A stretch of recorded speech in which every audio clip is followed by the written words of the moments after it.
I've spent 40 years in the quiet company of absence.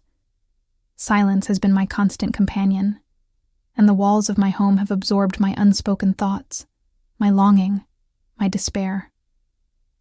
I learned early that family couldn't be relied upon, that love, in its traditional forms, would never arrive for me.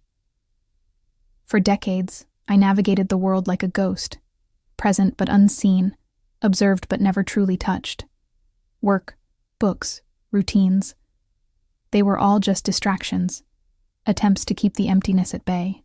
But the void remained, patient, eternal, shaping every step of my life. People would sometimes ask why I was alone, and I'd answer with a practiced smile, a shrug, or a vague joke. None of them could understand what it means to walk through 40 years of life without a single person to call a family. The ache isn't just loneliness. It's a hollow carved into your soul, an absence that shadows every interaction, every fleeting connection. And yet, despite that abyss, a yearning never faded, a fragile hope that life might still offer a bridge over the chasm I've always lived above. I never expected to find him. My life was a carefully constructed routine. Work, quiet evenings at home, walks through streets crowded with a life I could never touch, and nights spent staring at the ceiling, counting memories that were never mine to keep. Then, unexpectedly, our paths crossed. He wasn't remarkable in the way you might expect. He didn't enter with grand gestures or dramatic words. He simply existed in a way that drew my attention, as if he understood the shadows that followed me. Our first conversations were cautious, brief, polite. I could feel the abyss inside me stretching to meet his presence, wary of intrusion, protective of the emptiness that had defined my life for so long. Yet, in his voice, there was patience, a subtle kindness that didn't demand more than I could offer. We spoke of mundane things at first, books, the weather, work. But slowly, the distance began to narrow. His questions were gentle, probing without prying, and for the first time, I felt the faint stirrings of connection, delicate and terrifying in equal measure. I was 20 years old the first time I felt despair so acutely that it shaped every heartbeat.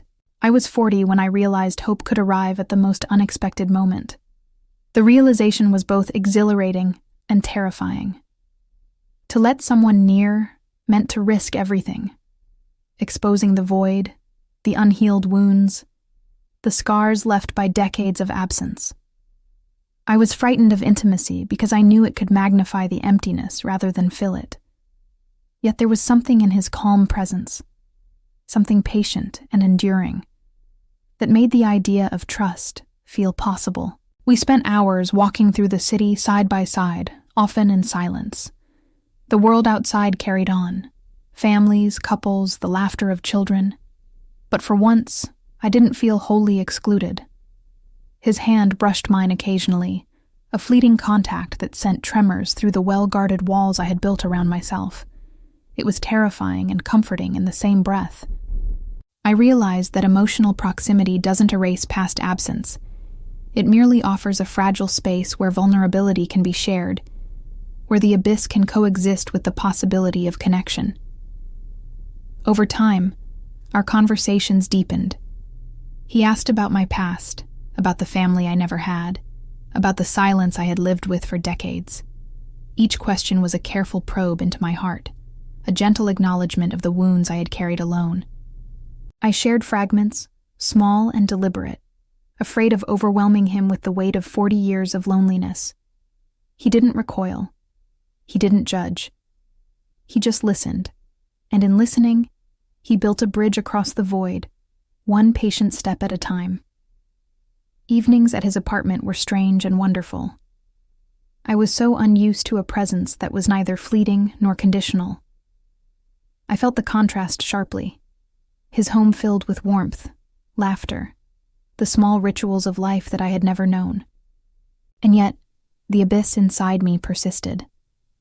Sometimes it would rise unexpectedly, a shadow over our quiet moments, a reminder that 40 years of absence are not erased by weeks or months of companionship. He noticed these moments, not with frustration, but with understanding, offering me space to exist in my shadows without trying to chase them away. Love, I learned, is not a cure. It's a companion. It doesn't erase the abyss. It doesn't rewrite decades of solitude and longing. But it offers a hand to hold as you navigate it, a presence that acknowledges the wounds without trying to obliterate them. In his eyes, I saw patience, a quiet insistence that my history didn't disqualify me from connection, that my past absence didn't make me unworthy of love. Slowly, I began to allow myself to hope, to imagine a future where the weight of emptiness might be shared rather than endured alone. Our relationship wasn't sudden. It was measured, cautious, a careful negotiation between my fear of exposure and my desire for connection. There were moments of terror, nights when I retreated into myself, overwhelmed by the thought of letting someone into the deepest parts of my soul. Yet he was steady, unwavering, present in ways that didn't demand perfection, that didn't insist on closure for wounds that had never healed. He simply existed alongside me, a patient constant against the backdrop of the emotional abyss I carried. I began to notice small changes in myself.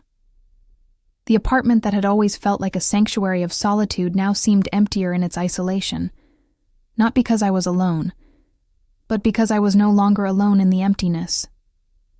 The abyss remained, yes, but it was softened by presence, mitigated by patience, held in check by someone who understood that absence doesn't vanish overnight. I began to talk about my past more freely, to allow laughter to enter spaces that had been silent for decades. Even fear became bearable because it was shared, acknowledged, and not faced alone. There were days when I would look at him and feel the tremors of my old solitude, the old instincts of withdrawal, of protection against exposure. I would pause, step back, retreat into shadows, and every time he offered the same quiet constancy. No pressure, no judgment, simply the willingness to remain. In those moments, I realized the truth. The abyss inside me would never fully disappear, but it could be accompanied, acknowledged, and held without fear of abandonment.